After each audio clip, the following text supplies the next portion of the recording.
هارون الرشيد وجعفر البرمكي هبطوا في التنكير يدوروا في البلاد يتفقدوا في أحوال الرعية.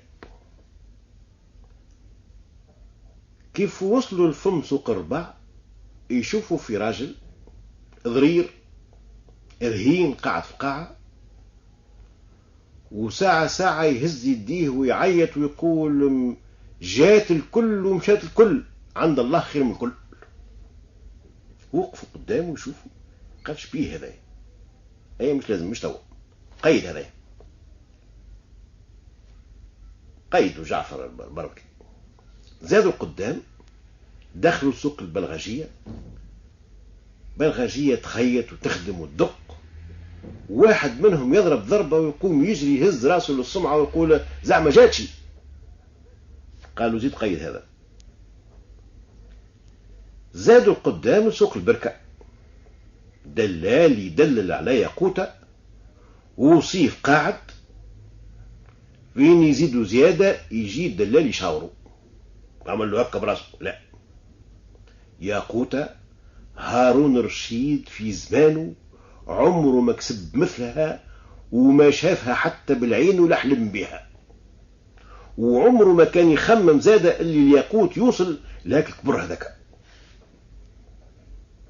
ادخل يزيد مع المزيدية، وصلت لسوم كبير، الناس الكل وخرت.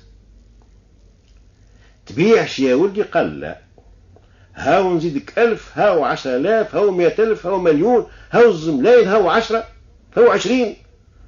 طبس عليه جعفر قال له يا سيدي فيق، إذا كان مش تدفع هالسوم اللي قاعد تقول عليه الخزنة تصبح راهي فارغة غدوك سفر فيها الريح.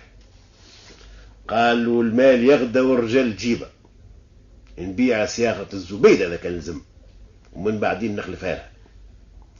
وباقي يزيد حتى رضاه وصيف. قال الدلال أين نمشي والمول المول، يبدا مش لوصيف ودا مول المول. سي لوصيف رمال ياقوتة في الجبيرة متاعه، والدلال في جنبه، وهارون وجعفر في جرتهم. وصلوا لها القصر، دق لوصيف، خرجت خادم دخلتهم البيت للضياف وقعدوا، ودخل لوصيف يعيط لسيدو. جات القهوة، جاء الحلو، كيسان المعجون، هما هكايا وهالشباب داخل، على سلامتكم، مرحبا، زارتني البركة، هل اختار سعيد؟ قالوا جينا باش نشريو الياقوتة. قداش سلسومها؟ قالوا ما كيتو كيت.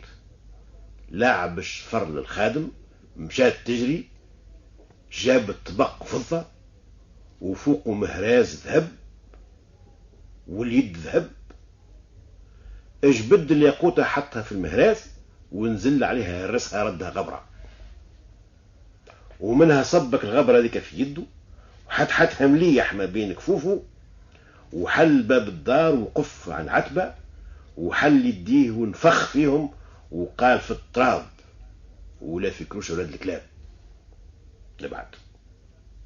اي زارتني بكم بركة يا جماعة، تفضلوا من غير ما ترد. خرجوا حاشاك حاشاك. قالوا قيدوا هذا جدا.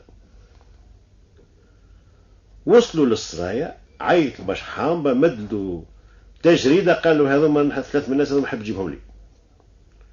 أمر 30 طاعة في ساعة من زمان، كانوا 3 حاضرين. قال دخلوا الضرير قبل هذا يحطيط،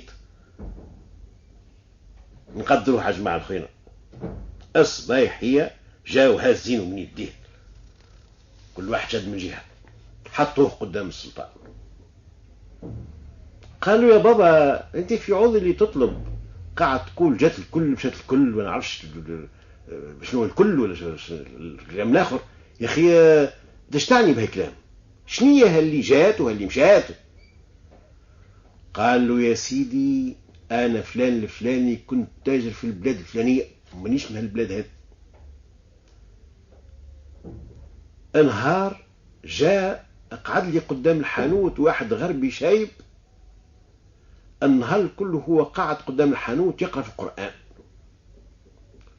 وقت اللي يوجب وقت الصلاة يمشي للجامع يصلي، ويرجع قدام الحانوت يقرأ القرآن. طاح الليل، سكرت الحانوت وروحت لداري. من غدوك الصباح انا حليت الحانوت وهو قعد. عند لول سكرت ومشيت باش نفطر، رجعت لقيته قاعد. طاح الليل كيف من غدوك الصباح جا قعد. قال سيدي حشمت، قلت هذا يا رجل كبير وجالي بلاد ووجهه وجه خير، تيهات نستاذنوا للعشاء.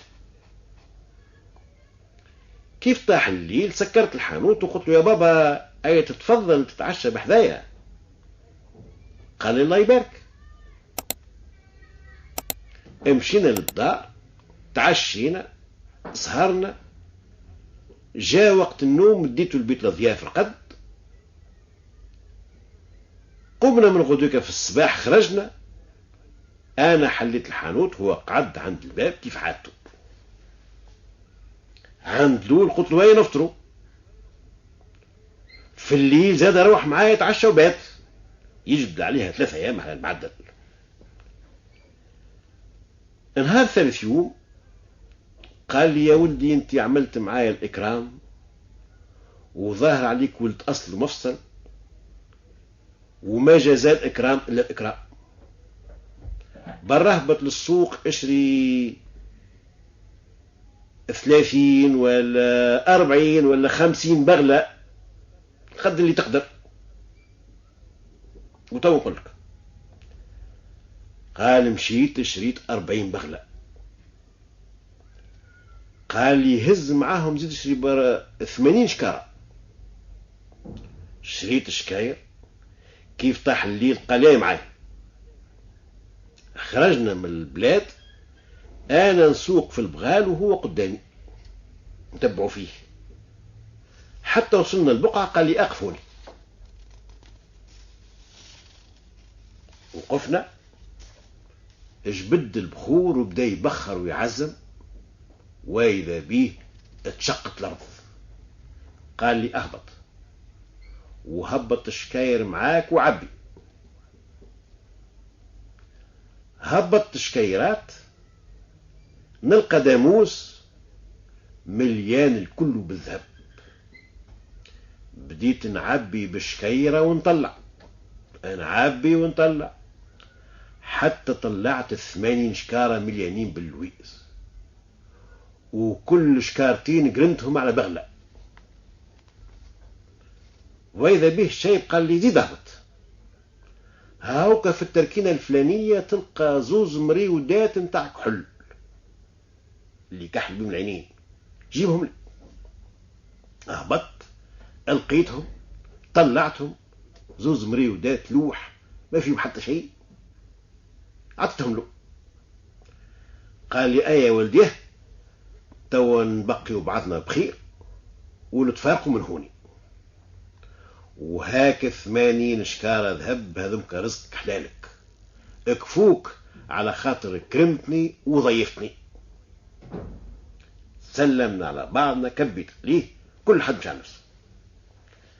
علاش مش في الثنية حدثتني نفسي الخبيثة؟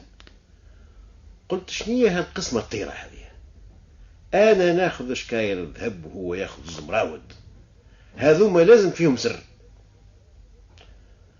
رجعت على ثنيتي نعيط، يا عم فلان يا عم الحاج يا شنو. تلفت لي اش تحب؟ قال. قلت له اجا. جاء.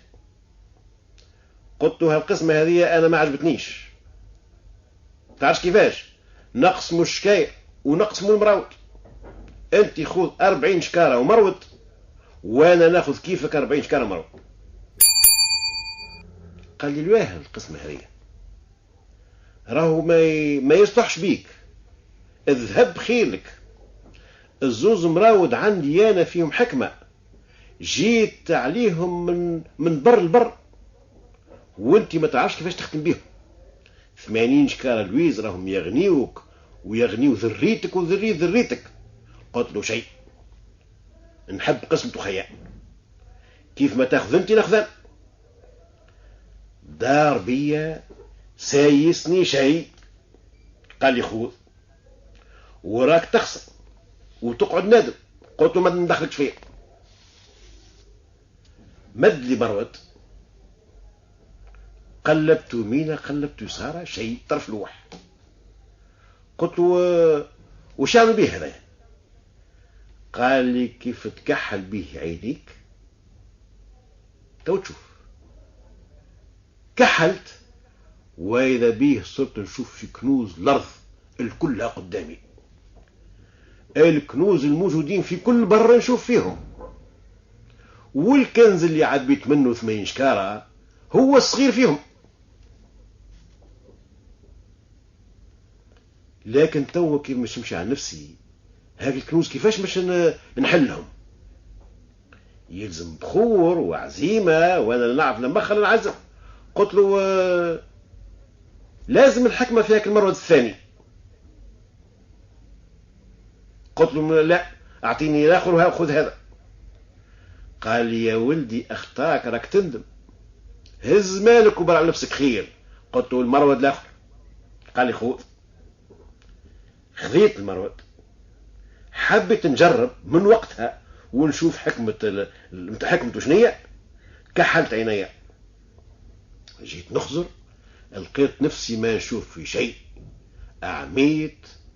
جيت نضرب على الشايب ولا على بغال طاروا، بديت نجري ونعيط ويدي قدامي كيف العميثة ماشي، ما نشد بغلة منهم تعرضني حفرة نطيح فيها تكسر ساقية. حتى تعدات قافلة هزوني ودواوني وجابوا رماوني في هالبلاد.